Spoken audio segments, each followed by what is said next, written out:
Life in the medieval world wasn't the noble, shining adventure people imagine from movies and fantasy shows. It was rough, cold, dirty, loud, smelly, and, honestly, dangerous in ways that would make you reconsider every complaint you've ever had about modern life.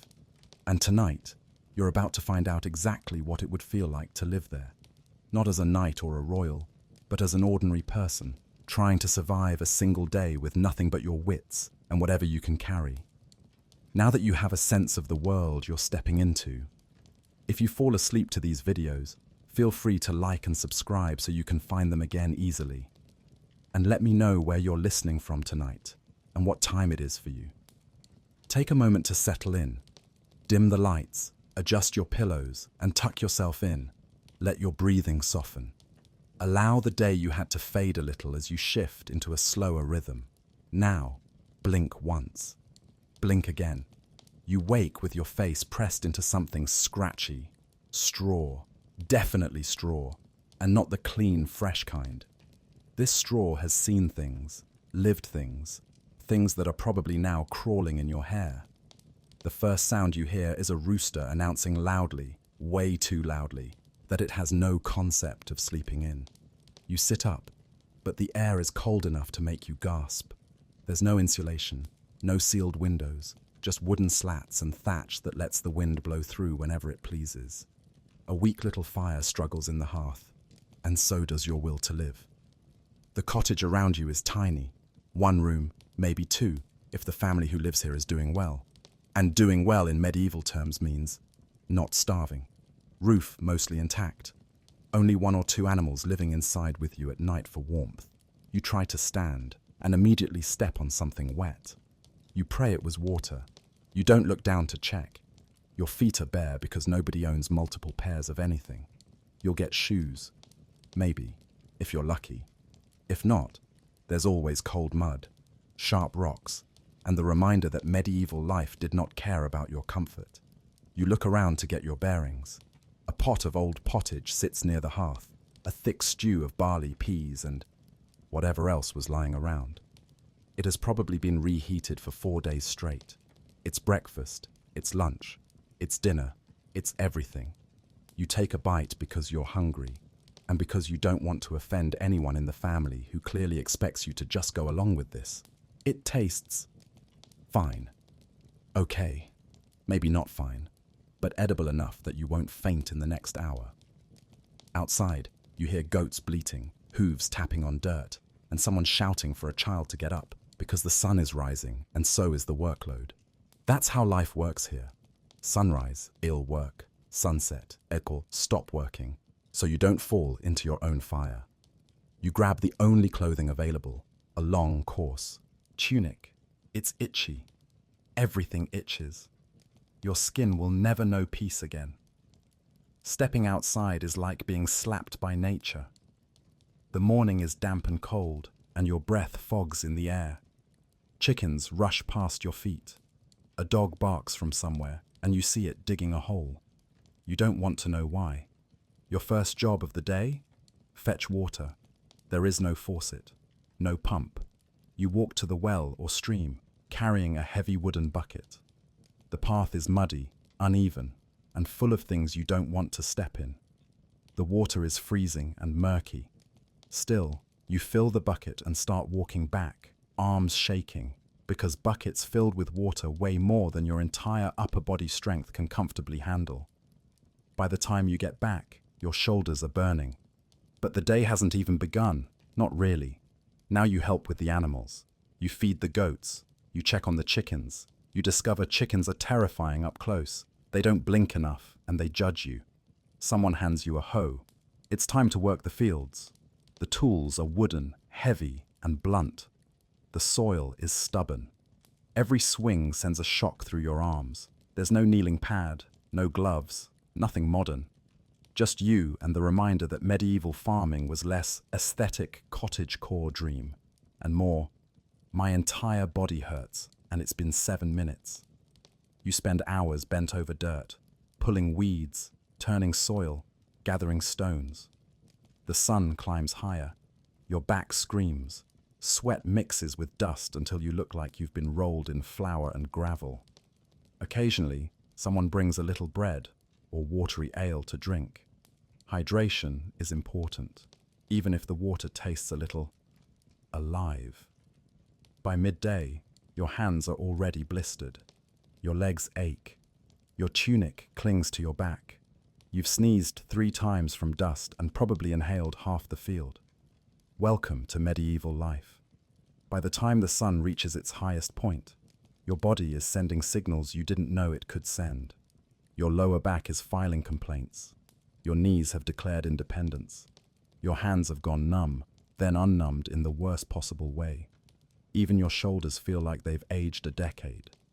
You glance toward the cottage, hoping someone will call out, "That's enough! You've worked so hard! Come rest!" No one does. Instead, someone shouts, "We break when the cows do!" You don't even know what that means, but from the look of it, the cows have absolutely no intention of stopping. Eventually, a kind older woman, probably the mother of the household, brings out a wooden bowl and a piece of bread. She hands them to you with a nod that says, "Eat fast or someone else will." And honestly, they might. The bowl contains pottage again, but slightly different pottage. Today's batch is thicker, with a few green herbs floating in it.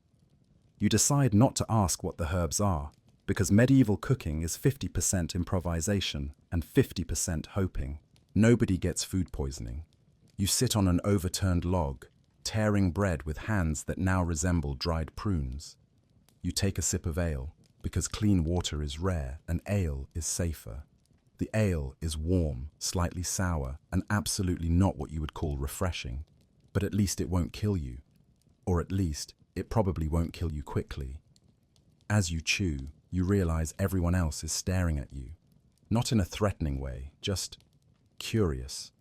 You're new, you're clumsy, and you look like someone who has never lifted anything heavier than a grocery bag, which unfortunately is very obvious here. One of the men laughs, not unkindly, when he sees you wincing as you knead your blistered fingers. "Soft hands," he says. "Won't last long." You open your mouth to defend yourself, but he offers you some cheese, and suddenly he is the best friend you have in this entire century. Before you can even finish eating, people are already standing up, stretching, dusting themselves off, and heading back to the fields. Lunchtime here isn't really a break. It's just a pause long enough to keep the village from collapsing. You follow everyone else because wandering off is dangerous, and because you'd rather not accidentally break some medieval rule and end up in the stocks. You've only been here a few hours. You're not ready to be punishment entertainment. Work continues. This time, it's weeding the barley field. Weeding sounds gentle, sweet, relaxing. It is absolutely not. You crouch low, digging your fingers into cold, clumpy earth, pulling out unwanted plants by the root.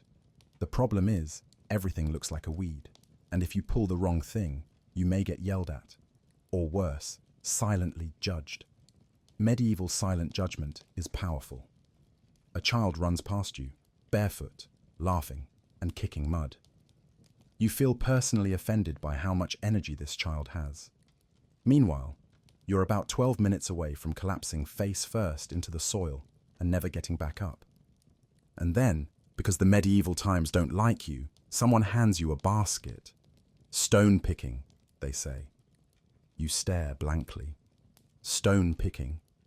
Turns out the fields are littered with rocks, and before planting, they must be cleared by hand. Yes, literally by hand.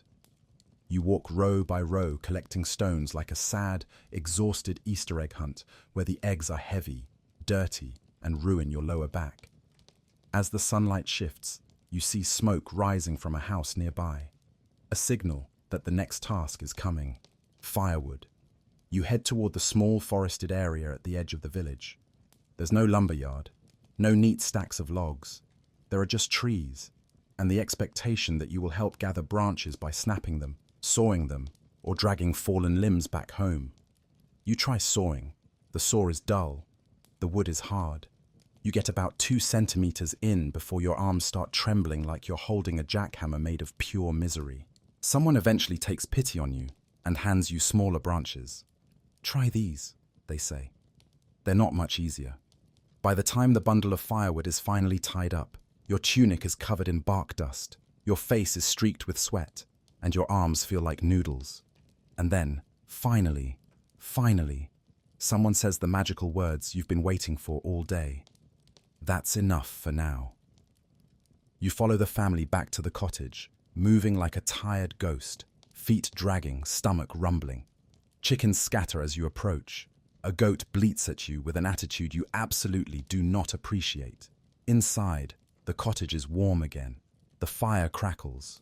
There is bread warming on a flat stone, and the first smell of dinner floating in the smoky air. You sink down onto the straw-covered bench, not gracefully, more like a sack of flour being dropped from a window. Your entire body throbs. And then you realize something.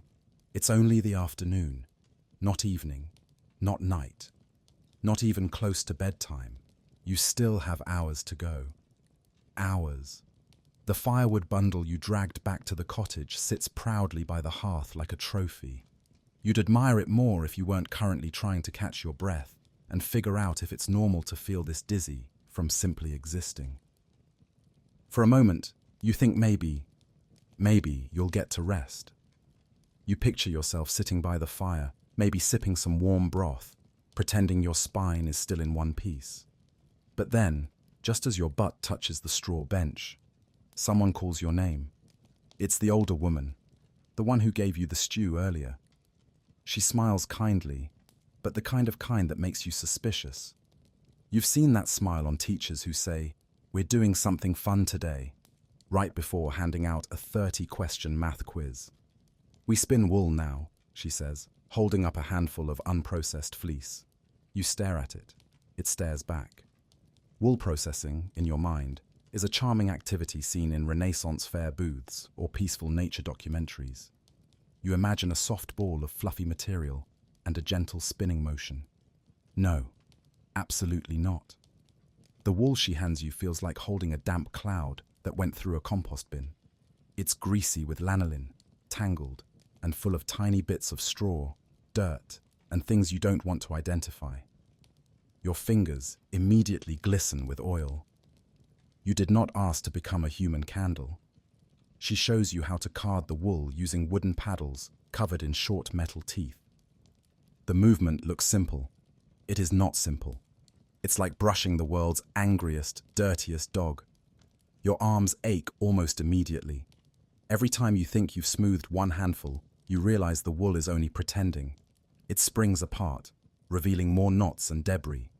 When the wool is finally carded, she hands you a drop spindle. Spinning yarn is a skill requiring rhythm, balance, and patience. You have none of those things left. The first attempt results in yarn so lumpy it looks like something that crawled out of the swamp. The second attempt snaps immediately. The third might qualify as usable, if the standard is good enough for tying sacks of turnips. The woman pats your shoulder as if to say, "At least you tried." You cling to that, but rest, still not happening. Outside, the sound of shouting jolts the village into motion. You step out to see what's happening and get your next dose of medieval reality. A cart has broken its wheel, a wooden cart that is full of firewood, which now needs to be moved. Everyone gathers around, discussing the problem the same way people today crowd around a broken vending machine. Loud, frustrated, unhelpful. The wheel is cracked. The axle looks worse. Someone brings tools. Someone else argues that the wheelwright's apprentice is at the next village over, which is a problem, because the next village is about an hour away on foot, over mud, with no guarantee the apprentice is actually awake, sober, or willing to help today. You don't know any of this, but what you do know is that the broken cart still needs unloading so the wood can be carried by hand. Yes, by hand. Again. Your new task: carry logs from the broken cart to a storage hut across the clearing. Each log is heavy. Your arms tremble. Your back complains. Your breath forms clouds in the air. And of course, medieval people are strong from doing this every day. So they walk faster than you, making you look like a toddler trying to keep up with marathon runners. At some point, while hauling your fourth log, you wonder if this day is secretly a fitness boot camp run by people who have never heard of the word break. By the time the wood is sorted, the sun has shifted lower in the sky. Not sunset, just less painful sunlight. A small victory, but you'll take it. Finally, someone announces that the animals need checking again. You don't argue. You can barely breathe. You shuffle toward the goat pen, hoping to do something simple, something gentle. The goats have other plans. One immediately tries to eat your tunic. Another headbutts your knee. A third bleats loudly, like it's scolding you for something you didn't do. You refill water buckets. You toss hay. You fix a loose latch on the fence. You try to pet a goat, thinking maybe you'll find a small moment of comfort. The goat disagrees. It tries to headbutt you again. Somewhere behind you, a man laughs, not meanly, just amused by your ongoing battle with farm animals. They don't like strangers, he says, or new smells, or anyone who looks nervous. Great. So, you're basically doomed. You finish tending the animals and limp back toward the cottages. Children run past you, playing tag with no visible signs of exhaustion or physical decay. You envy them. You fear them. You wish you could steal one of their tiny, powerful spines. Inside the cottage, the evening fire has grown stronger. A pot hangs above it, filled with another stew. Pottage again. But this batch smells better. Maybe leeks, maybe turnips, maybe some herbs. Nothing fancy, but warm. You collapse on the bench. Truly collapse. There is no graceful version of the movement your body attempts. The older woman ladles stew into wooden bowls. You eat fast because everyone eats fast. Food is fuel, not an event. Outside, the sky darkens. A faint chill drifts in through the cracks. You think, finally, maybe the day is done. Then someone says, "Don't forget, we still need to clean the tools." You consider crying, but the only water you have left in your body is probably required to stay alive. The tools are brought inside: hose, knives, shears, a wooden rake, a dull saw. You scrub them clean with sand, water, and scraps of cloth. Your hands burn. Your wrists ache. Your arms feel like cooked noodles. Only when the tools are finally clean, dried, and set aside does the family begin settling for the night. You crawl onto the straw bedding. Your body sinks into it like a stone returning to the earth. It's lumpy, scratchy, and smells faintly of animals. But at this point, you'd sleep on a pile of rocks if it meant not standing up again. The room dims. The fire crackles. The noises of the village quiet. You made it through the afternoon. Barely. And as your eyes drift shut, someone casually mentions the one thing you hoped not to hear. Tomorrow will be harder. You close your eyes hoping, praying, that sleep will swoop in immediately and knock you out like a dropped sack of grain. Your body feels carved from ache. Your fingertips throb like tiny heartbeats. Your lower back has its own rhythm now, pulsing in protest. If sleep had a mercy button, you'd slam it. But medieval nights don't care about your comfort, or your hopes, or your extremely realistic fear that your spine might detach. For a few blissful minutes, the cottage is peaceful. A soft crackle from the fire, a distant owl calling, the warm exhale of the family's dog curled nearby. Everyone settles into their side of the shared sleeping space. You start drifting, slowly, into the edges of sleep, and then the noises begin. Snoring, several kinds, one deep and rumbling, one sharp and whistling, one that sounds like someone is choking on their dreams. The father snores, the older son snores, the grandmother snores like she's fighting a ghost in her throat, and even the dog snores. You lie there, staring at the dark ceiling, wondering if you've been teleported into a medieval sawmill. Then the fleas wake up. The straw mattress beneath you, if you can call it a mattress, is alive. Something bites your ankle. Something crawls along your neck. You slap wildly at the air, trying not to alert anyone. You shift your weight. More bites. You scratch your leg, then your shoulder, then your scalp. You swear a small army of insects is holding a torch lit. Rally under your blanket. You try not to panic because medieval people accept this as casually as we accept weather. The scratching wakes the baby. The baby begins crying, loudly, instantly. The mother sits up, trying to soothe the child. She looks exhausted. She probably barely gets more than a few hours of sleep each night. You suddenly feel guilty for being annoyed. She has lived like this forever. You've been here one day and are already losing your grip on reality. The crying continues. The goats outside bleat in response. Someone in the cottage mutters something that sounds like a curse.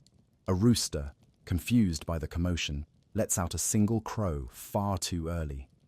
You press your palms to your eyes. You want rest so badly, it feels like a physical ache. Eventually, the baby calms. Everyone shifts, settles, rearranges themselves. You curl into the straw again. The itching returns, but you force yourself to ignore it. You breathe deeply. Sleep begins to unfurl, until something cold touches your foot. You jolt upright, heart hammering. It's the cat, a half-feral barn cat, sliding under the blanket for warmth. It stares at you with glowing eyes like it's judging every life decision that brought you here. But at least it keeps the mice away. Probably. Finally, your body gives up its fight and drags you into unconsciousness. And then morning comes, and it hits you like a thrown brick. The door opens. Cold air rushes in. The family rises. The father stretches like he's not made of pain. The children bounce up, as if they didn't spend the night being used as flea buffets. You sit up slowly, feeling every muscle register a complaint with the medieval authorities. Someone hands you a bowl of cold pottage. Eat, they say. You do, because refusing food here is basically asking the universe to smite you with famine. There's no time to rest. The chores begin immediately. Today is laundry day, which sounds soft and lovely until you learn medieval laundry is a workout designed by demons. First, you carry buckets of water from the well. Again, your arms already feel like cooked noodles, but here you are, hauling what feels like a small river uphill. Next, someone brings out a large wooden tub. Water is poured in. Ash is added, yes, ash, to create lye, a harsh, skin-burning alkaline mixture used to clean clothes. You glance around for gloves. There are none. You put your hands in anyway because you are given the universal medieval command, help. The water is scalding. The ash grit rubs into your skin like sandpaper. You scrub linens against a washboard until your arms tremble. You scrub woolen clothes, which immediately soak up 5 times their weight in water, turning them into wet, angry beasts. Halfway through, you realize medieval laundry isn't just washing clothes. It is training for war. Your fingers wrinkle. Your skin reddens. Your back screams. You lift a wet tunic, and it practically tries to drag you into the tub with it. Once the clothes are washed, you carry them to a line outside. This is the easy part, except it's windy and cold, and each garment whipping around smacks you like it's settling a personal grudge. After laundry comes the fields again. The soil is harder today. The tools feel heavier. Maybe because they are heavier. They absorb moisture overnight. Or maybe because you are now a medieval raisin with no muscle strength left. The sun climbs higher. Sweat stings your eyes. A child hands you a stale crust of bread as a snack. You would cry with gratitude if you had the hydration for tears. When noon arrives, you hope, really hope, that lunch will bring mercy. It does not. Lunch is quick, eaten standing in the field, and tastes exactly like breakfast. And yesterday's breakfast, and possibly last week's. Your body is nearing mutiny when someone mentions that the tax collector might arrive today. Everyone stiffens. You don't know much about medieval taxes yet, but judging by the expressions around you, you understand one thing very clearly. This is about to get worse, much worse. Lunch on the field is barely over when things shift. You've just finished wiping a smear of pottage off your chin with your sleeve, because napkins haven't been invented yet and your sleeve is already ruined. When the air changes, not in a mystical way, in a everyone suddenly looks unhappy way, it starts with the older farmer squinting toward the main road. Another worker stops mid-chew. A third mutters something under their breath that sounds like a medieval swear word. Then you hear the hooves, slow, heavy, purposeful. You look up and see a figure riding toward the village, cloak, boots, ledger under one arm, and a face set in the expression universal to tax collectors across all of history. Your stomach drops so fast it nearly buries itself in the barley field. The tax collector. Everyone straightens their backs. Tools are placed down. Bread crusts are stuffed away. Even the chickens appear to sense danger. They waddle off quietly, like they don't want to be counted. You, meanwhile, stand there with a half bite of bread in your mouth, frozen like a medieval squirrel caught doing something suspicious. The collector doesn't go to the cottage. He comes straight to the fields, which makes sense because that's where all the workers are. And nothing strikes fear into the heart of a community quite like taxes appearing exactly when your legs feel like cooked noodles. He approaches the family you've been working with. You shuffle closer because standing alone is worse, and because you now belong to whatever group might protect you from official attention. He opens his ledger. His quill scratches. It sounds like doom. Grain owed, he announces. Wool owed, eggs owed, labor owed. The mother stiffens. The father nods grimly. Everyone listens with that nervous focus you only see in people who know negotiating might make things worse. The collector walks through the field, inspecting crops like he's sniffing out lies. He rubs grain heads between his fingers. He looks at the plow. He eyes the oxen with suspicion. Then he turns toward the animals tied near the field. Your heart stops. He points at the goat that headbutted you earlier, the aggressive one with the judgmental stare. That goat, he says, shall be taken as payment. You wait for the goat to resist, to charge, to remind the world of its violent personality.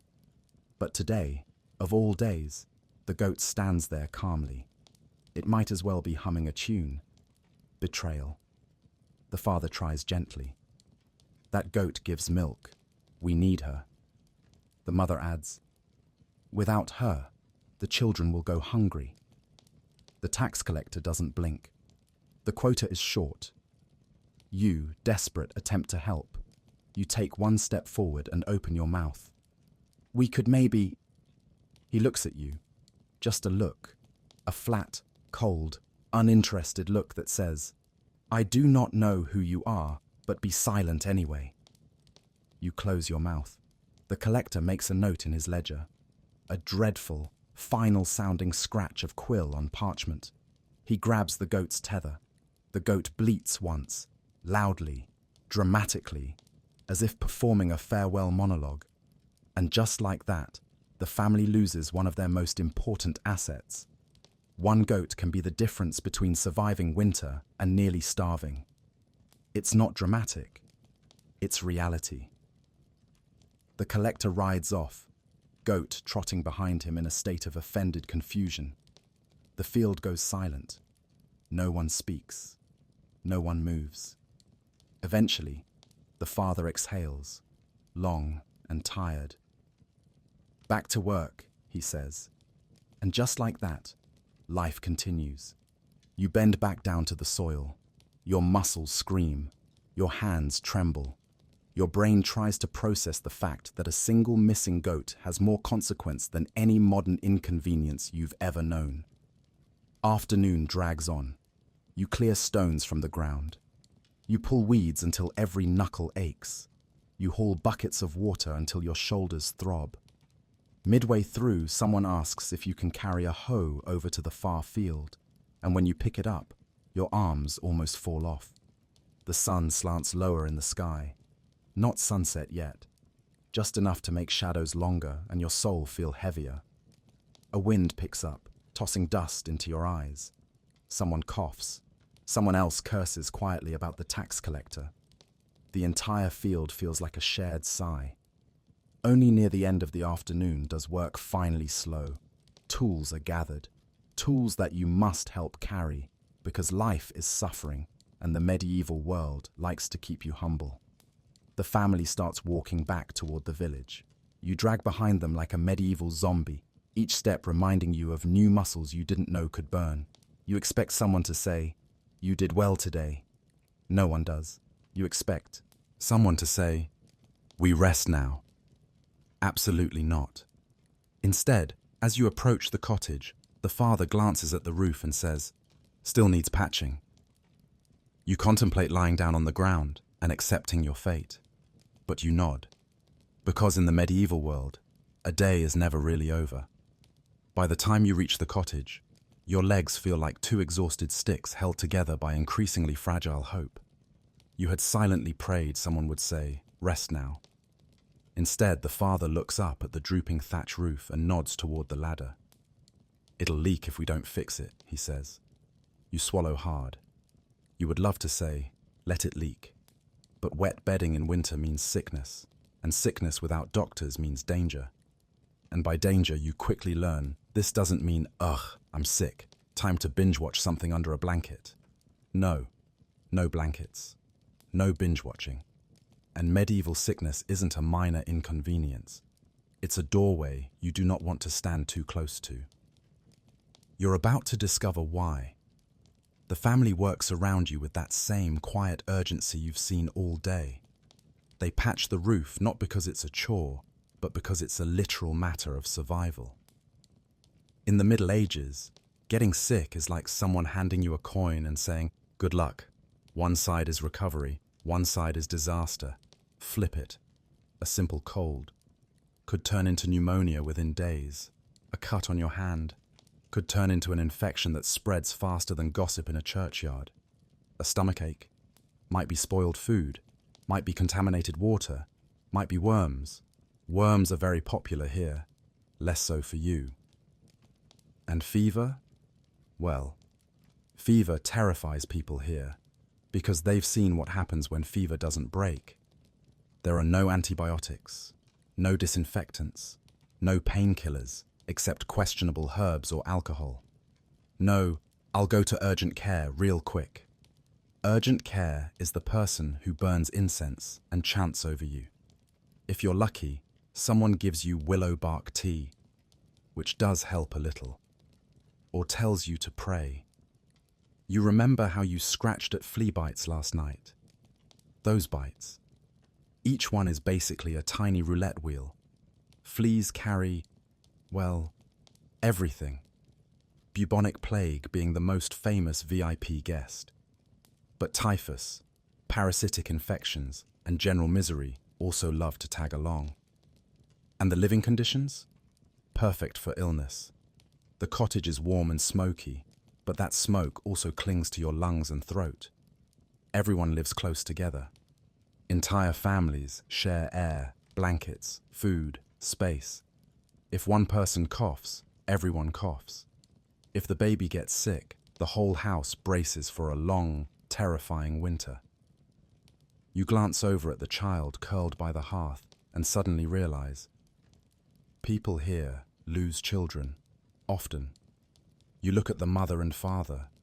They don't show fear, but they work with the urgency of people who know what even a small illness could steal from them. You notice them watching each other subtly, checking for fatigue, for weakness, for anything out of place. You shiver, despite the warmth of the fire.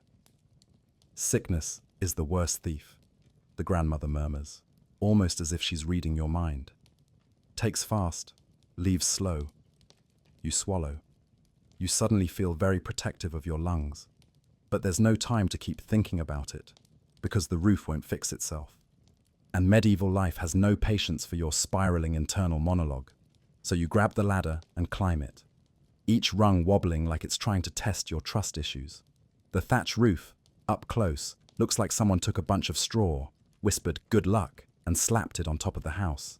You don't have gloves. You don't have proper tools. You have your tired hands and a vague instruction to tuck it tighter. As you fight the wind, the dust, and the judgmental chicken lurking under the eaves, you start to understand medieval construction philosophy. If it stays up, it counts.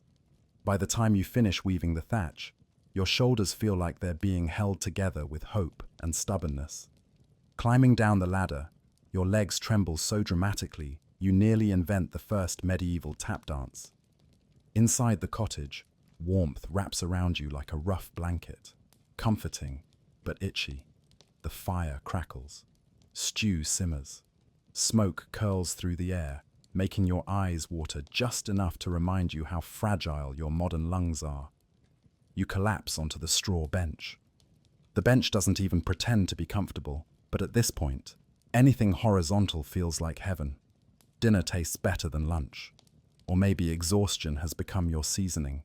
You shovel stew into your mouth while the family talks about the lost goat, the tax collector, and the weather with a seriousness modern people reserve for political debates. After dinner, your work isn't done. It's never done. You scrub tools until your fingers look like they've aged 30 years. You put away buckets and bowls.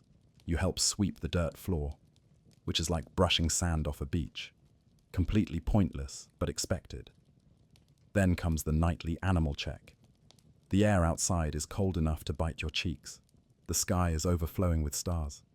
The only beautiful part of the medieval world you're not actively suffering from. The goats glare at you. The cow snorts at you. A chicken attacks your leg for no reason whatsoever. You drag your exhausted limbs back inside, more than ready to surrender to sleep. Inside, the family settles onto their shared bedding. You lie down with no resistance. The straw pokes your skin. Bugs wander across your ankles. Someone snores before your head even hits the mat. But this time, your exhaustion wins. Your mind slips. Your breath softens. Your consciousness fades like candlelight. Tomorrow waits, and tomorrow will never care how much today hurt. You wake to a sound that is unmistakably medieval, coughing so deep it seems to rattle the wooden beams above you. You're not awake because you want to be. You're awake because the entire cottage is coughing itself into consciousness. The fire burned low during the night, leaving behind glowing embers and a thick cloud of smoke that hangs just above head height like a lazy ghost. When you sit up, your eyes sting immediately. Your throat feels scratchy, coated with a mixture of smoke, dust, and probably a bit of last night's stew. Your legs don't want to cooperate. Your arms don't want to lift anything. Your back files an official complaint to whatever medieval authority handles body pain. Spoiler, there is no authority. And this is when it hits you. You survived 2 days. Only 2. And somehow your body feels like it's been here for decades. The family is already in motion.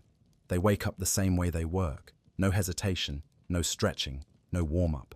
Just sheer necessity. The father crouches by the hearth, blowing gently on the embers. Each breath he sends into the ashes only brings more smoke swirling upward, spreading into the room like it's trying to join breakfast. The mother wraps the baby tighter in a wool blanket, rocking gently. Her own cough is quiet, but tired, the cough of someone who has inhaled smoke every day of her life. The grandmother massages her knees with slow circles before pushing herself up with a soft grunt. You're still blinking against the haze when the father hands you a bowl of cold stew. "Eat," he says, same as yesterday, same as every day. Not good morning, not sleep well, not, wow, you look like you aged 20 years overnight. In medieval life, if you can chew, you can work. The stew is thick with barley, the same familiar taste of earth and onions. You force it down, even though your stomach isn't entirely convinced this is a good idea. You wash it down with a clay cup of thin ale, the standard medieval hydration plan. Your hands are shaking, your head feels heavy, your body has that empty hollowness that says, something is wrong. And that's when the fear creeps in. Not panic, just the quiet awareness that in this world, even feeling a bit off is not something to brush aside. You take in the cottage. Every wall seems to breathe dust. Every blanket looks like it hasn't been washed since the last century. Every cough around you sounds like it's building a case to bring you down next. No wonder colds become fevers. Fevers become infections. Infections become funerals. But none of that slows the mourning. The father stands first, boots on, cloak over his shoulders. No time wasted. He gestures for you to follow. Your legs protest with every movement. You're sore in places you didn't even know you had muscles. You feel like your bones have been replaced with wet sticks. Outside, the morning air bites at your skin. It's damp, cold, and sharp. The kind of cold that wakes you up whether you want to be awake or not. The sky is a pale grey blue, streaked with the soft blush of sunrise. Frost clings to the grass. Your breath fogs instantly. Everything smells like damp earth, old smoke, and the faint scent of manure drifting from somewhere you would rather not identify. Your first task is hauling water, which feels odd, because shouldn't the village have enough water by now?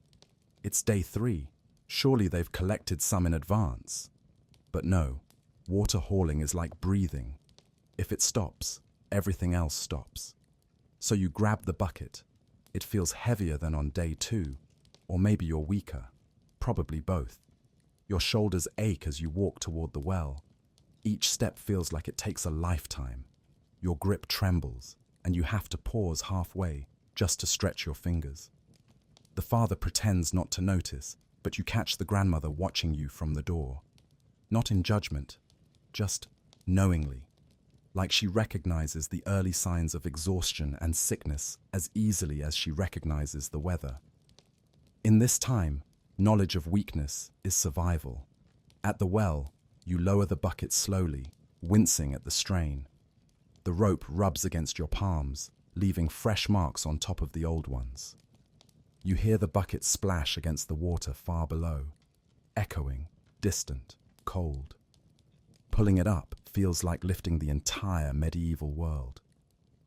Halfway up, your arms begin shaking so violently the bucket sways. You have to stop twice, leaning your weight against the well wall just to catch your breath.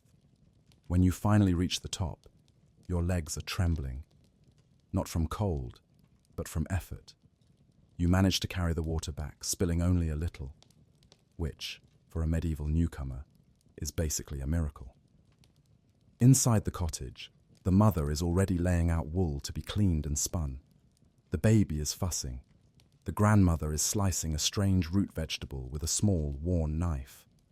The father takes the bucket from you without a word, but his nod is brief and approving. And that tiny bit of approval? It carries more weight here than you expect. Next, you help with the animals. The goats bleat, a sound that somehow manages to be both adorable and deeply judgmental. One of them stares at you like it knows you're struggling. The cow shifts heavily in its stall, producing a sound that vibrates through your chest. You try to help with feeding, but your movements are clumsy. At one point, the hay fork slips from your hands and lands right at your feet. You pick it up slowly, pretending nothing happened, but the older child snorts quietly. Not meanly, just amused. Even the chickens seem to know you're weak. One flaps by your ankle like it's testing your reflexes. Another stares, head tilted, deciding whether to peck you. You step away quickly. The cold morning stretches on, and with every passing minute, your breathing becomes more shallow. Your chest feels tight. Your head feels heavier.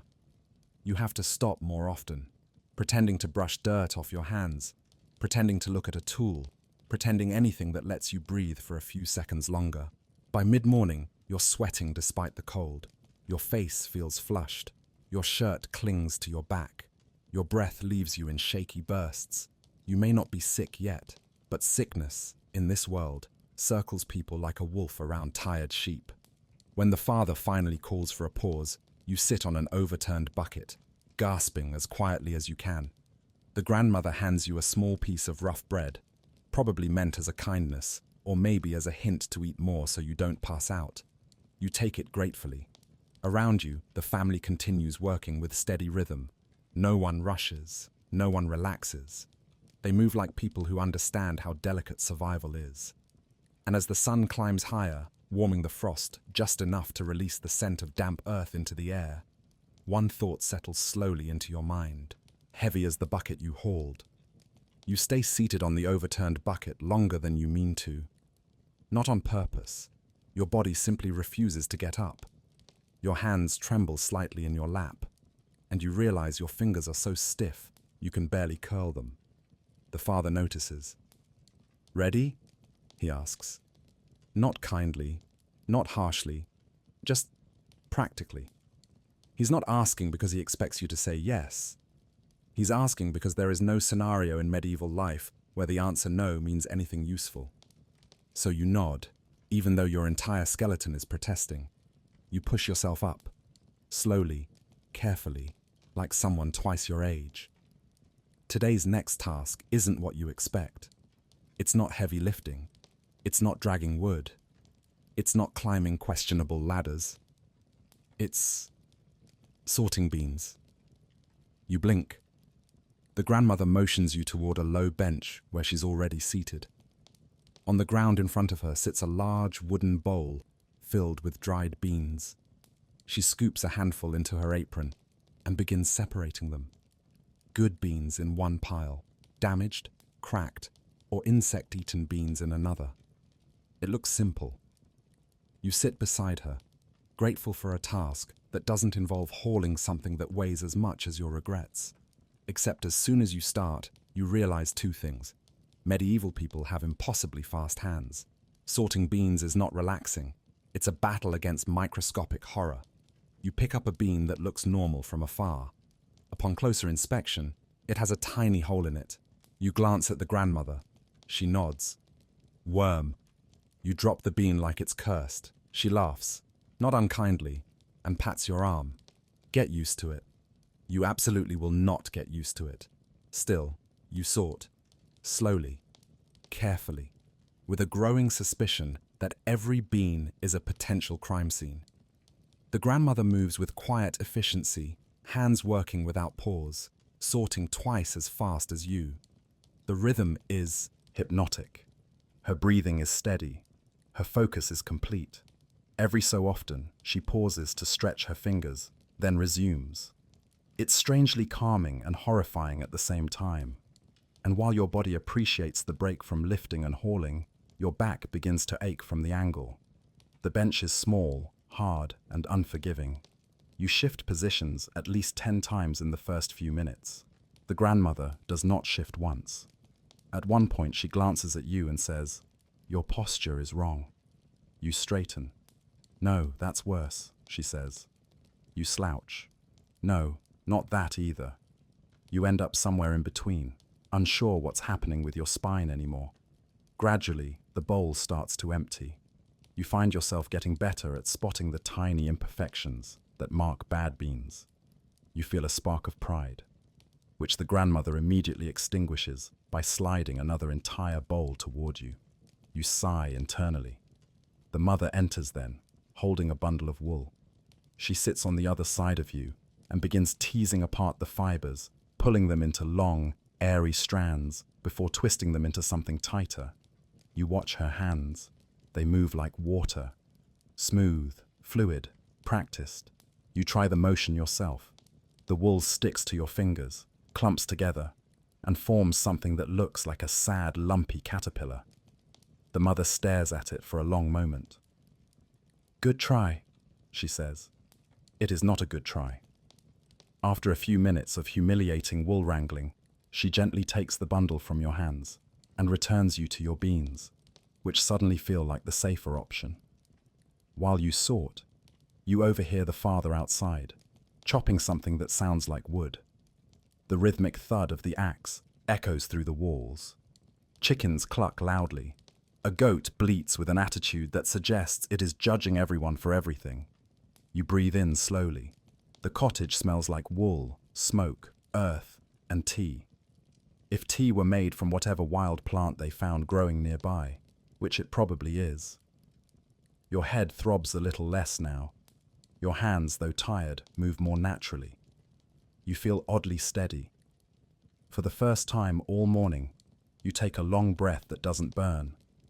But medieval peace never lasts long, because suddenly, from outside the cottage, you hear a cry. "Oi! Loose pig!" Everyone stops. The grandmother freezes mid-bean.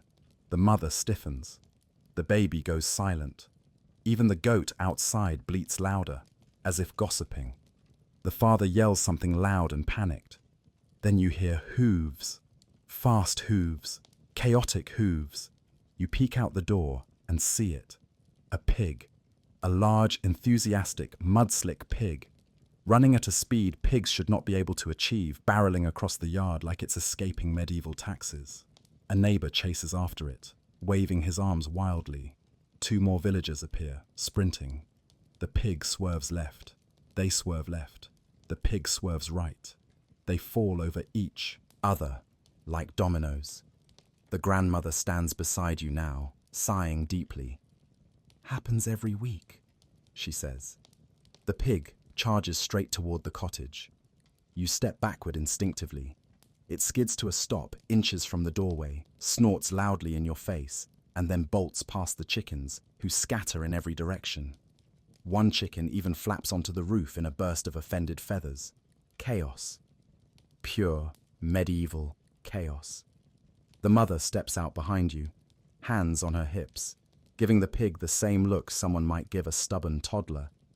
The father runs past holding a rope, muttering words that are absolutely medieval curses. The grandmother shakes her head. Always the pig, she mutters. The chase continues across the yard until finally, miraculously, 3 villagers manage to corner the pig near a fence. They wrestle it, tie it, shout triumphantly, then drag it home. You blink slowly. Your heart is pounding like you just ran with them. The grandmother pats your back. That, she says, is why we shut the gate. You return inside, slightly traumatized, but no longer feeling faint or overheated. You sit back down and resume sorting beans, hands moving almost automatically now. It's strange. The chaos outside has made the calm inside feel even calmer. The cottage is warm, smoky, cramped, and filled with chores. But it's safe inside these walls, in its own rough, imperfect way. As you sort the last beans, you can feel your energy settling. Your breath evens out. Your stomach no longer twists. You survived the morning, barely. And when the mother quietly places a warm cup of that herbal almost tea in your hands, you realize something. For the first time since waking up today, you're not sure if you're getting sick after all. You might just be medieval tired, which is its own kind of dangerous. The warm cup of herb water, tea would be too generous of a word, sits pleasantly in your hands. The heat seeps into your fingers, easing the stiffness that never seems to leave anymore. You sip it cautiously. It tastes like warm grass with a hint of field dust, but you're starting to accept that medieval flavor is more suggestion than achievement. The mother gives you a brief nod of approval. The grandmother glances at the empty bean bowl and nods too. You have earned exactly 2 nods. This is a high honor here, but rest is never allowed to stay long. The father pushes open the door, carrying an armful of firewood so large it looks like the beginning of a small forest. We cook early today, he says. Storm coming. Storm. The word alone changes the entire energy in the room. The grandmother's hands stop mid-motion. The mother's eyes flick to the roof instinctively. The older children exchange glances. A storm here doesn't mean cozy blankets and a quiet evening. A storm means leaks, flooding, mud, ruined work, and cold wind that sneaks into every crack of the cottage. It means firewood must be stocked, food must be prepared early, tools must be covered. The entire family shifts like a single organism waking up. You don't fully understand what a medieval storm can do, but the way everyone rushes around tells you that you're about to find out. The father hands you a smaller bundle of wood. Inside, he instructs. You obey, placing it neatly near the hearth. The grandmother moves to start preparing the midday meal, but her version of preparing is basically begin the 4-hour battle against uncooperative ingredients. She hands you a knife. You are officially assigned to vegetable duty. A basket of turnips sits in front of you. Turnips that look like they've been dragged across half the countryside. They are dirty, knobby, and shaped like they're trying to impersonate rocks. The grandmother starts peeling hers with swift, practiced strokes. You mimic her.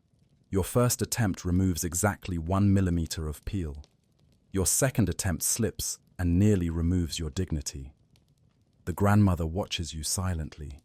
Finally, she takes your hand, adjusts the knife angle, and guides your movement. Her hands are warm and rough, the hands of someone who has peeled approximately several million vegetables in her lifetime. When she lets go, you try again. Better. Still slow.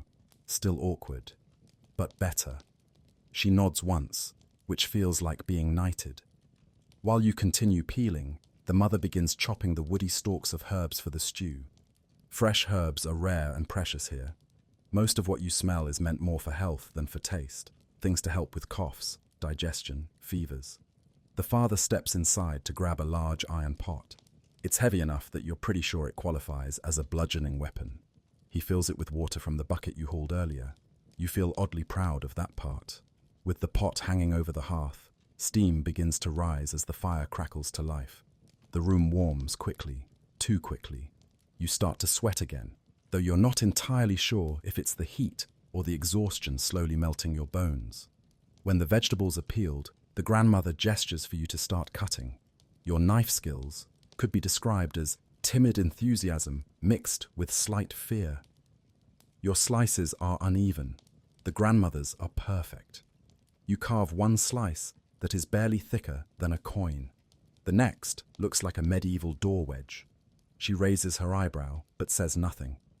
Finally, after enough chopping to make your fingers ache, you help add everything to the pot. The stew begins to bubble, releasing a thick, savory smell into the room. You realize you're hungry again, not because you've used up all your energy, but because the medieval day burns through your calories faster than you can keep up. The grandmother hands you bread to break into pieces for the meal. You tear it gently. It crumbles into something resembling sad gravel. The grandmother sighs. She takes another loaf and shows you how to break it properly, using a slow, steady pressure, not the brute force method you just attempted. This time, you do it correctly. Another nod. 3 nods in one day. You're basically medieval royalty now. The father returns from outside with a worried look. Wind's picking up, he says. Clouds rolling in. You step outside for a moment, and he's right. The sky has darkened. A thick, heavy grey spreads across the horizon. The kind of sky that means business. The chickens are restless. The remaining goats pace in their little pen. Even the cow seems unsettled, shifting her weight and flicking her ears. You carry a cloth tarp over to the tool shed, following the father's lead. Together, you cover the plough, the hoe, the bundles of firewood stacked outside. He ties everything down with rope. The wind whistles past your ears, chilling the sweat on your skin. Then he hands you another rope. Roof needs checking. You freeze. The roof. Your old enemy. The one you patched yesterday. You glance at the clouds, then at the rope, then at the father. He doesn't say it, but you know. If the roof leaks during the storm, everything inside the cottage becomes a cold, wet disaster. Bedding, food, firewood. Everything could be ruined. So up the ladder you go again. Your legs tremble with every rung. The wind pushes your cloak behind you like it's trying to steal it. You cling to the ladder as if the sky itself has declared war on your sense of balance. Up on the roof, you crouch low. Some pieces of thatch have shifted in the wind. You tuck them tighter, pulling and weaving. Your fingers scrape against rough straw, leaving new scratches across your knuckles. Your back screams. Your arms shake. But you keep going. When you climb down, the father checks your work with a nod so small, it might not even be a nod. But to you, it's victory. Inside, the stew is ready. Warm, rich, simple, necessary. You sit with the family as the first hints of rain tap lightly against the roof. Steam curls up from your bowl. The heat relaxes your stiff muscles. You take a spoonful and taste the combined labor of everyone in the cottage. The mother's herbs, your turnips, badly chopped but still edible. The grandmother's beans, the father's firewood, your water. For the first time since waking, you feel steady. Not strong, not healthy, not cheerful, just steady. And in the medieval world, that's about as close to comfort as it gets. You eat slowly, listening to the wind outside begin to howl. The storm is coming, and you, somehow, are ready for it. The first raindrop hits the roof like a small warning tap. Just one. Soft, polite. Then the second follows. Then the third. Then the fourth arrives like it owes someone money. And suddenly the sky decides to stop being polite altogether. Rain doesn't fall. It slams down. A solid sheet of water pours from above, hammering the roof so loudly it drowns out every other sound in the cottage. The entire building shudders in the wind. The fire flickers nervously, as if it's considering early retirement. You freeze with your spoon halfway to your mouth. Everyone else pauses too. Not in fear, in calculation. Because in the medieval world, storms aren't cozy. Storms decide how much of your life will be ruined today. The father rises first. He presses a hand against the nearest wall, checking for drafts. He looks up at the thatch roof, scanning for dark spots, any hint of water seeping through. You hold your breath. For a moment, everything seems okay. And then, with perfect comedic timing, a fat droplet of water hits the floor directly in front of you. Everyone stares at it. Another droplet falls, then another, then three more in rapid succession. The grandmother clicks her tongue. Your weave was loose. You stare at her, deeply offended on a spiritual level. You want to defend your weave. You want to explain you were on a loose ladder during a wind gust, but you're too tired, too sore, and too aware she's probably right. The father grabs a clay pot and places it under the drip. Problem solved. Sort of. The storm howls louder. Wind punches the side of the cottage like it has something personal against it. A shutter rattles violently. The mother jumps up and secures it with a wooden peg. The baby wakes and immediately begins crying. Not an angry cry, but the overwhelmed. The world is too loud and too wet. Baby cry that exists in every century. The mother rocks him, humming softly through the storm's tantrum. The fire sputters every time a gust sends smoke swirling back down into the room. You blink through the haze, eyes watering, hair catching the scent of burnt wood, and something unidentifiable, but definitely medieval. The grandmother leans close to you. You must sit further back from the draft, or you'll breathe the smoke too deep. It can settle in your chest. You shuffle back. You already feel your throat tightening from the musty air. Outside, the storm shifts again.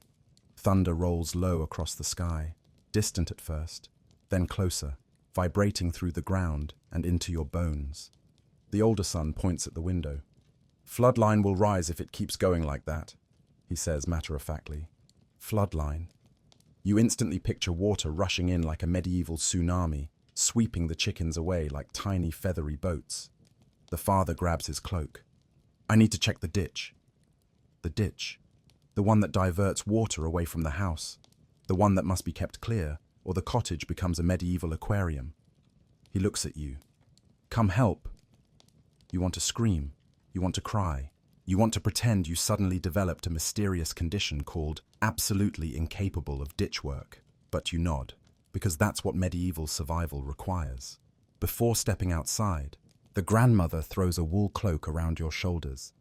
It smells like wet sheep and smoke, but it's warm enough to keep the wind from slicing straight through your soul. The door opens. The wind punches you immediately. Rain stings your face like tiny needles. Your cloak whips around you like it's trying to fly away. You follow the father through mud that grabs at your boots like hungry hands. Water already pools in uneven patches of ground, reflecting the stormy sky. Chickens huddle miserably under a slanted wooden board. The goats press close together, bleating indignantly at the weather like it personally insulted them. The ditch is half full. Brown, muddy water surges through it, carrying sticks, leaves, and what might be a runaway turnip. The father jumps in without hesitation, boots sinking deep into the muck. You follow, slipping once, catching yourself on a root, and pretending you totally meant to do that. Branches clog the water's flow. You reach down to clear them, but the water is freezing, numbing your fingers instantly. The father shouts over the storm. "Keep it moving! If it stops, house floods!" So you keep reaching, keep grabbing, keep clearing. Cold water splashes up your sleeves. Mud covers your hands. Your cloak sticks to your skin. Rain runs down your face and into your eyes. At one point, the wind shoves you sideways, and you nearly fall into the ditch entirely. The father grabs your arm, steadying you with one firm pull. "Stay low," he warns. "Storm's got strength today." You crouch, bracing yourself, watching the water surge faster now that the blockage is removed. It's terrifying and satisfying at the same time. Nature is trying to bury the cottage, and you're pushing back with nothing but your hands and sheer willpower. After several minutes, or several hours, time is fuzzy now, the father nods. "Good. Inside before the wind worsens." You slog back to the cottage, dripping, muddy, shivering. The storm slams against the shutters as you slip through the door, nearly falling inside. The warmth hits you instantly. The grandmother hands you a cloth to dry your face. The mother fusses over your cloak. The older son looks impressed that you're not dead. You collapse onto the bench near the fire, chest heaving, hands trembling as heat slowly returns to your fingers. The grandmother brings you a cup of warm broth. You drink it greedily. It is the best thing you've ever tasted. It tastes like not drowning. The rain continues hammering. Thunder cracks overhead. Water drips into the pots and bowls positioned around the weak spots in the roof. But the ditch is flowing. The cottage is standing. And for a brief, precious moment, you feel almost proud. You helped. You protected the home. You pushed back against the medieval world and didn't completely lose. The father nods at you, just once. It's the kind of nod that says, "Good, you can survive another hour." And in this century, that counts as high praise. The storm shows no sign of stopping. If anything, it seems offended that the cottage is still standing. Wind smashes against the walls in bursts so strong the entire structure groans like an old man getting out of bed. Rain pounds on the roof with a steady, angry rhythm. Thunder rolls overhead again, closer, louder, shaking the wooden beams. Inside, everyone shifts into storm mode. This isn't relaxation. This isn't downtime. A storm day is a different kind of work. The father checks every corner of the cottage again. Walls, beams, roof edges. He presses his palm against the damp spots and squints. "Not too bad," he mutters, as if being only partially soaked is a victory. The mother tends to the fire, adding small logs carefully to keep the flame alive, but not smoky. The grandmother sits by the hearth, rubbing her hands with a cloth, stretching her fingers, like someone who has spent every day of their life fighting cold and damp. You huddle closer to the flames too. Despite the heat, you shiver. Your clothes are still damp. Your bones feel chilled. Your hands shake even after the warm broth. The grandmother notices. She pushes a wool blanket toward you and points at the floor. Sit. Heat rises slow. Feet cold. Body cold. You obey immediately. Your feet are blocks of ice, so cold you can barely feel them. You tuck them under the blanket and watch the fire dance. There is something hypnotic in the way flame flickers in a medieval room. It brings light, warmth, safety, and at the same time threatens the entire building if it grows too wild. It is comfort and danger in the same glowing shape. The grandmother takes out a small wooden box. Inside are herbs, roots, leaves tied with string. She pinches a dried mix between her fingers, drops it into a clay cup, and pours hot water from a pot hanging near the fire. When she hands you the cup, the steam smells sharp and earthy. "Cough tea," she says simply. "Good for lungs." You thank her, even though your throat is too tight to speak loudly. You sip it slowly. It tastes like boiled forest. but in a strangely soothing way. Warmth spreads down your chest, easing the tightness you've been feeling since morning. The older children sit near you, both working quietly on small tasks. One is mending a leather strap, the other is picking burrs out of wool. They glance at you from time to time, curious, but not unkind. The storm gives everyone more time indoors, but that doesn't mean rest. Inside tasks simply replace outdoor ones. Eventually, the wind rattles the shutters again with such force that the baby wakes from a restless nap and starts crying. The mother gathers him up, rocking him while humming a soft tune that blends into the storm's noise. You lean back against the wall and close your eyes for a moment, not to sleep, just to breathe. But the wall is cold. The stones practically steal heat from your bones. You shift closer to the fire again, tucking the blanket tighter around your legs. It's strange. You're warm and freezing at the same time. The father pulls up a stool and begins checking tools, sharpening a blade, inspecting a wooden handle, tightening a strap.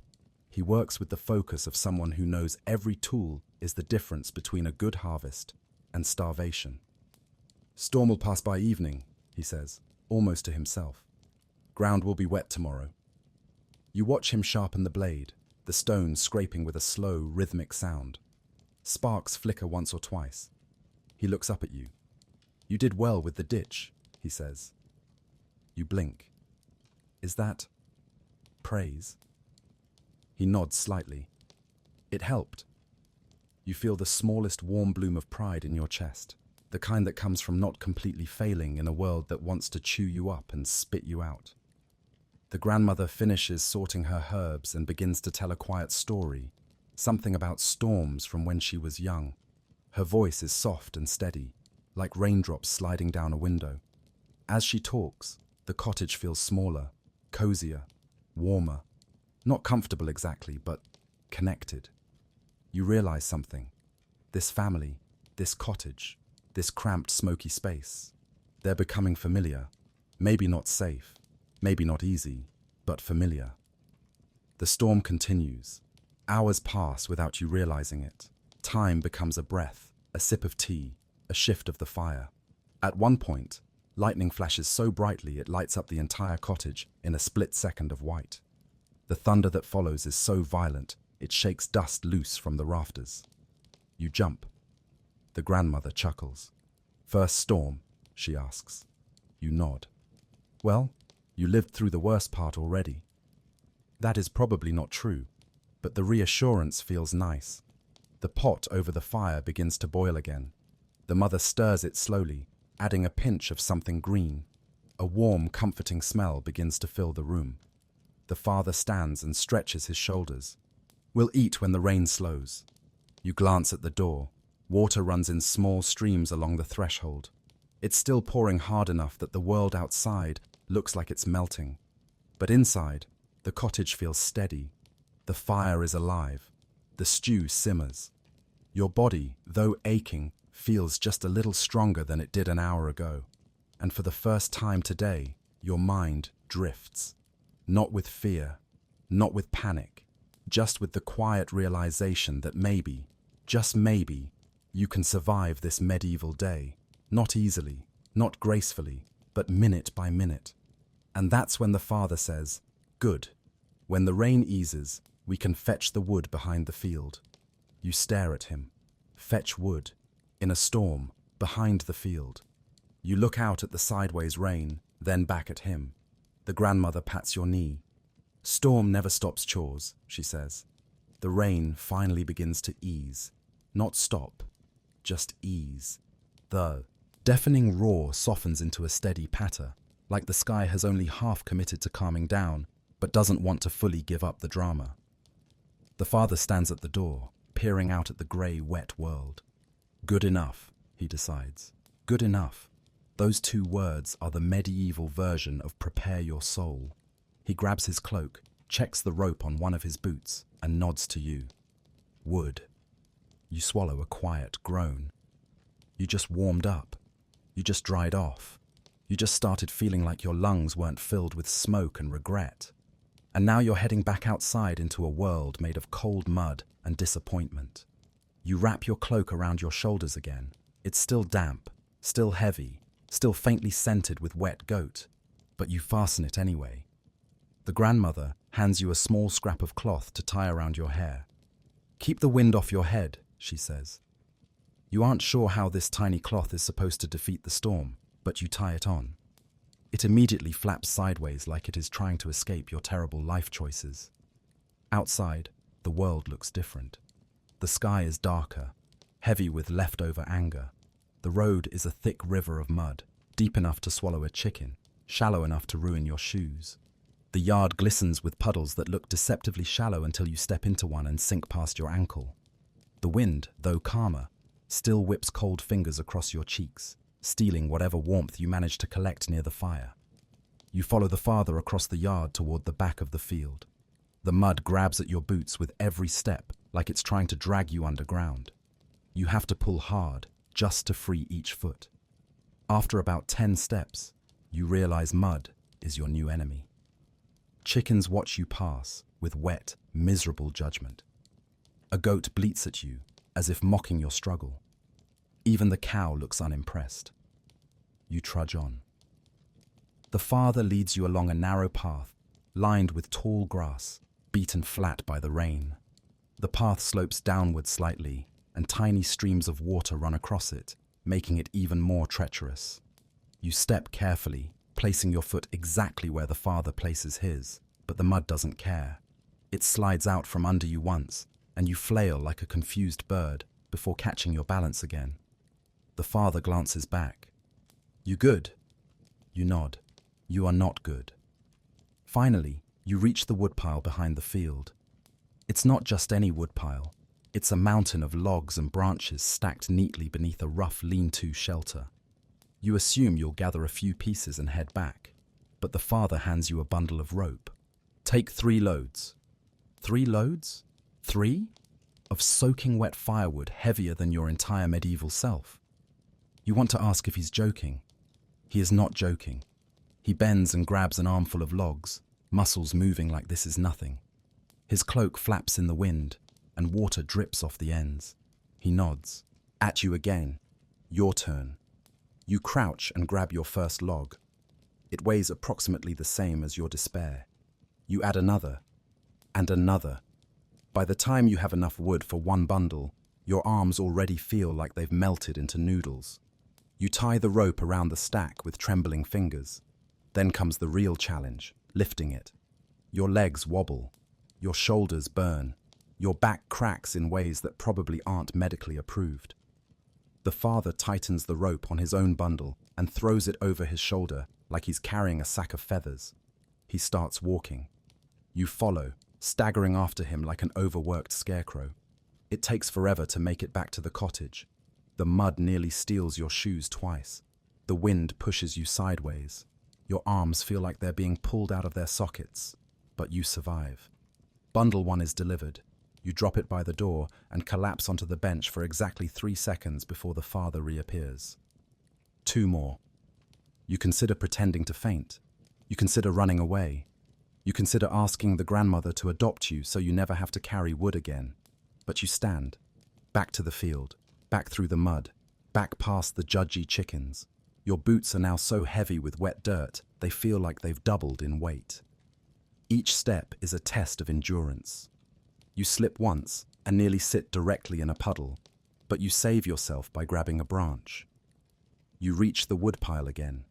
Bundle 2 feels heavier than bundle 1, which shouldn't be physically possible, but somehow is.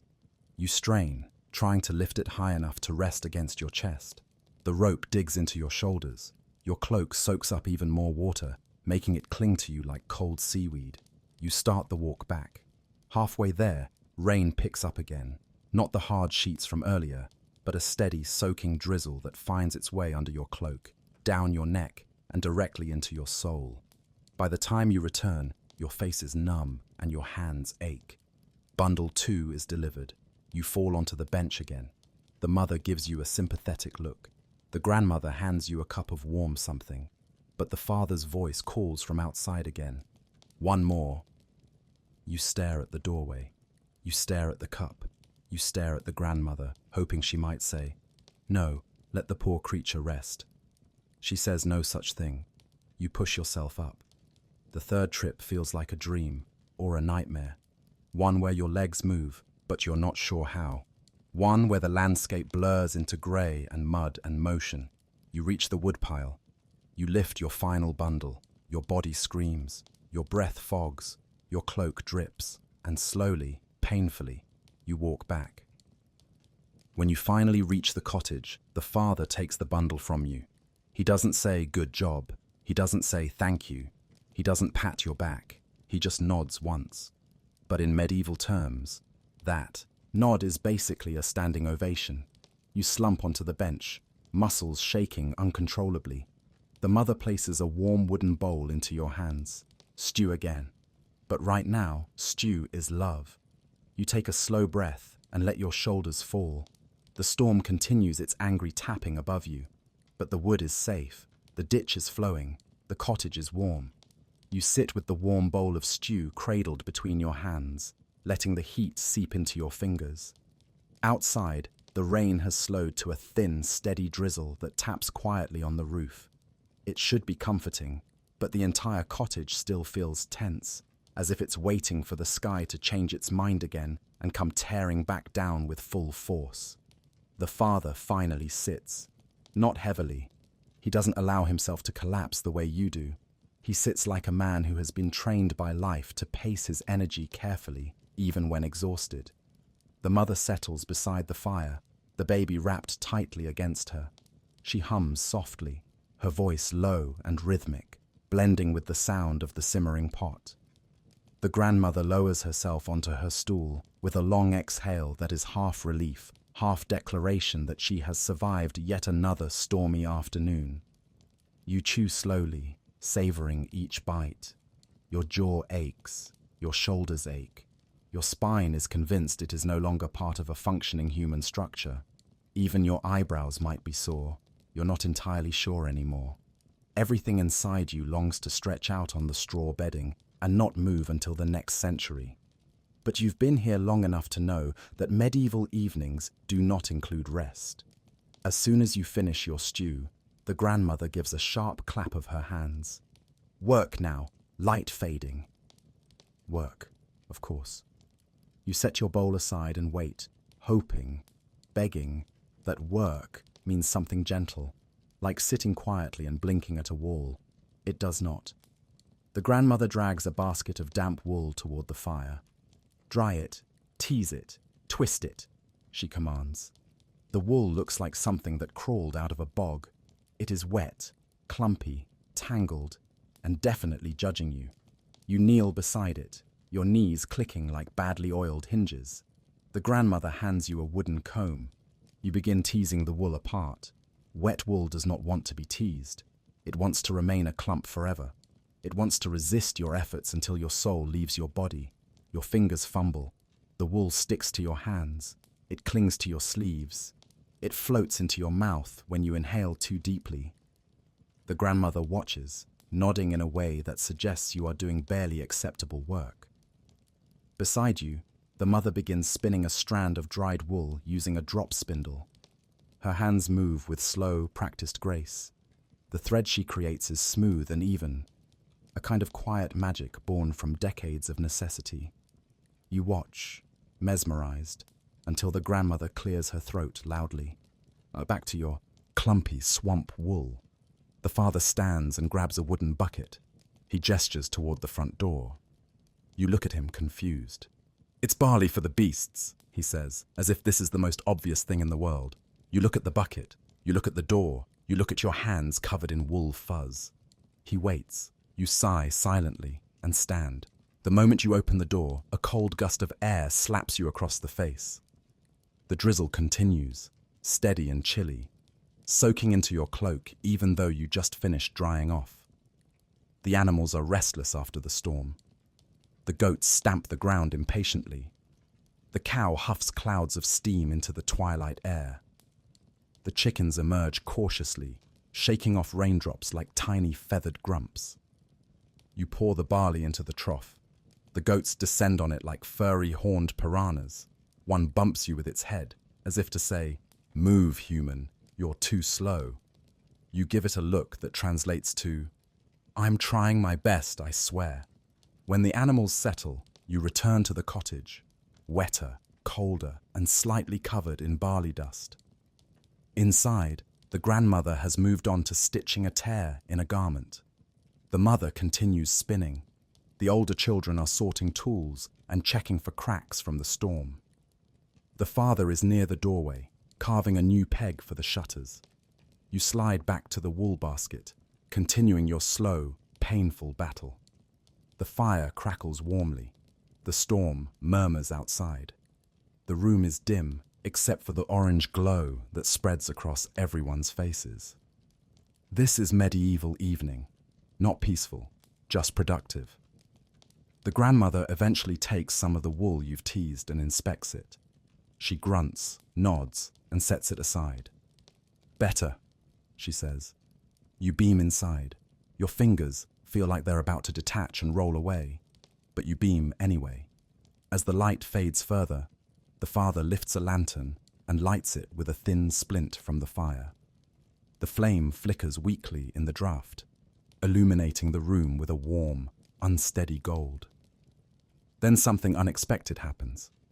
The grandmother begins to talk. Not about chores, not about work, not about storms or food or animals. She tells a story. Her voice is slow, deep, and filled with that particular gravity older people carry, the weight of having lived through more hardship than you can imagine. She speaks of an old storm, worse than this one, when the river overflowed and the village had to work through the night to save their homes. She describes neighbors forming lines, passing buckets hand to hand, mud pouring into houses, and the days afterward when they had to rebuild everything from the ground up. As she talks, the mother listens quietly. The father sharpens his carving tool without looking up. The children lean closer. Even the baby seems to calm. You listen too. The room feels different during her stories. Softer, warmer, like the storm outside can't touch this little bubble of shared memory. Her voice wraps around the cottage like another layer of insulation. When she finishes, silence settles in the room, but it's a comfortable silence, the kind that feels earned. You continue to tease wool. The spindle continues spinning. The fire continues crackling. The storm continues its dull whisper against the roof. Gradually, your shoulders relax. Your breath slows. Your hands find a steadier rhythm. You feel yourself sinking into the steady hum of medieval evening life. And then, just when you think the work might be nearing its end, the father clears his throat. He holds up a small wooden bucket. "Night water," he says. You stare at him. Night water. You know what that means. Fetching water in the dark, in the rain, in the mud, with monsters known as your own imagination lurking in every shadow. But the father already stands, lantern in hand. You follow, because medieval life does not stop. Not for storms, not for darkness, not for exhaustion, and certainly not for you. You step outside with the father as he lifts the lantern high, shielding the small flame with his hand. The weak glow sways across the yard, carving out wobbly shapes from the darkness. Everything beyond the lantern's reach becomes a deep, endless void. A void filled with sounds you're not entirely convinced are friendly. The drizzle has faded into a thin mist, the kind that clings to your skin and slides under your cloak like a cold hand. The air smells of wet earth, smoke, and something damp you can't quite identify, but hope isn't animal droppings. The father moves steadily toward the well. You follow, trying to mimic his steps so you don't sink into mud deeper than your will to live. The darkness in medieval times is not like modern darkness. It is thick, it is alive, it has weight. Without streetlights or electricity, shadows stretch forever. Trees become tall, hunched silhouettes. Bushes turn into crouching figures. Every sound becomes suspicious. Somewhere near the goat pen, something rustles. You freeze. The father doesn't even flinch. "Rabbit," he says. You continue walking, But your heart disagrees. That was not a rabbit. That was a medieval cryptid sent here to test your courage. The well appears out of the fog like a squat stone guardian. The lantern light flickers across its rim, revealing droplets glistening like small pearls. The father hands you the rope. You stare at it. He waits. Of course he does. You grip it with shaky fingers. The rope is rough, soaked with moisture, and cold enough to numb your palms. You lower the bucket slowly. It bumps against the stones, then drops free with a hollow splash that echoes up from the darkness. The father listens closely. The rain may have eased, but water levels can change after a storm. Pull, he says. You brace your feet and tug. The bucket rises, but the rope strains against your already exhausted muscles. Your arms shake. Your shoulders scream. The cold makes your fingers stiffen until you're not sure they're even attached to your body. Halfway up, your grip nearly slips. You panic, adjusting quickly, hoping the father didn't notice. He noticed, but instead of scolding you, he steadies the rope with one hand, guiding it up with the practiced ease of someone who has done this thousands of nights. When the bucket reaches the top, water sloshes out, splashing onto your boots. Your boots have given up by now. They simply accept whatever nature dumps on them. You lift the bucket and pour it carefully into the wooden pail. Steam rises faintly into the cold air, and for just a moment, the night feels warmer. Then, from somewhere behind the house, a long, low howl echoes through the dark. You go perfectly still. It sounds distant, too distant to be dangerous, but close enough to remind you that wolves exist. Real wolves.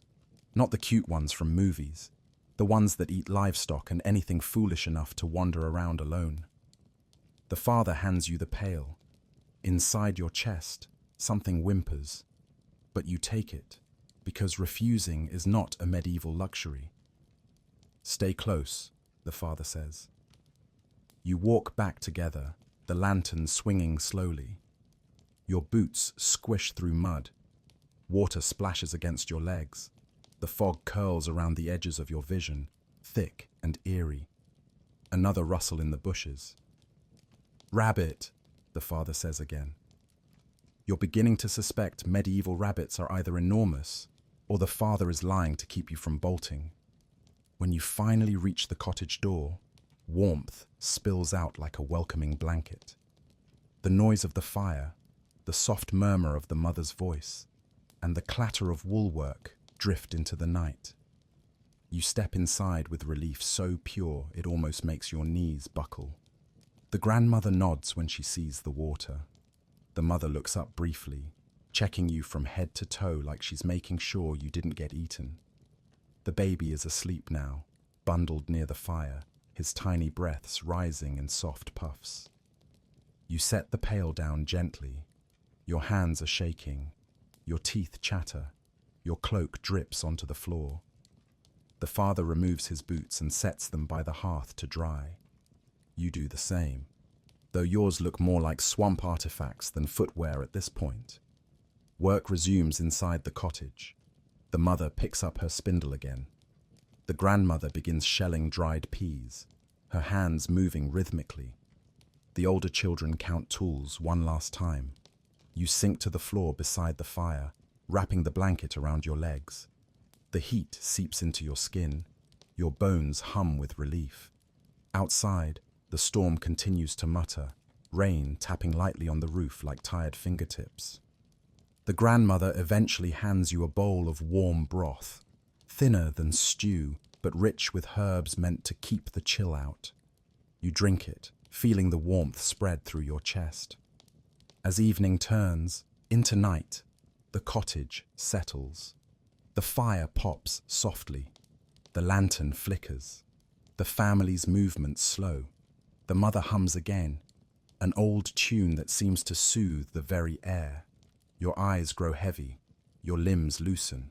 Your breath deepens. But you refuse to sleep yet. Not because you're not tired. You are exhausted beyond sense. But because in this moment, in the warm glow of the fire, with the storm whispering outside, and the family working calmly around you, you feel something strange and unfamiliar. You feel safe, not comfortable. Not relaxed, not modern, but safe. As long as the fire burns, as long as the roof holds, as long as everyone stays awake a little longer to finish their work, you are okay, or at least for now. You curl deeper into the blanket, and as the wind sighs softly through the trees outside, you realize something surprising. You have survived nearly 3 full medieval days, not gracefully, not effortlessly, but more than you ever thought you could. And tomorrow you'll wake up and do it all over again. Because here, that's the only way life works. The cottage glows softly in the half-dark, lit only by the fire and a dim lantern hanging from a wooden beam. The storm outside has faded to nothing more than a tired drizzle, like the sky finally exhausted itself and decided to rest. Inside, everything moves slower now. The mother finishes spinning her last length of wool for the night and carefully winds it into a neat ball. The grandmother rubs her hands together, warming stiff knuckles over the fire. The father checks the shutter peg one final time before exhaling, satisfied that the wind won't rip anything loose in the night. You sit closest to the fire, wrapped in the wool blanket the grandmother gave you. Your clothes are mostly dry. Your hands have stopped shaking. Your breathing has settled into something calmer, steadier. Your whole body aches, of course. Your legs feel like they're made of wet rope. Your shoulders are tight. Your back is one wrong movement away from mutiny. But there is a strange warmth inside you that has nothing to do with the fire. It is the warmth of having survived a day you didn't think you could. The grandmother reaches for the kettle resting near the edge of the hearth. She pours the last of the warm water into a small clay cup and nudges it toward you. "For sleep," she says. You take it gratefully. It smells faintly of mint and something earthy. The heat slides down your throat, smoothing the rawness from smoke and cold air. The father sits on the stool across from you. He doesn't speak, but he gives you that faint nod of acknowledgement that has become the closest thing to praise in this time. The mother rocks the baby, humming one final lullaby before laying him onto the bedding. He curls into her side instantly, small and warm and completely unaware of how fragile the world is outside these walls. The older children yawn, in unison. One rubs his eyes with the back of his sleeve. The other curls up beside the grandmother, already drifting off. The cottage settles. Every board in the wall seems to sigh. The fire crackles gently, shrinking in on itself. The soft rustle of blankets fills the air, along with the last distant rumble of thunder far beyond the village.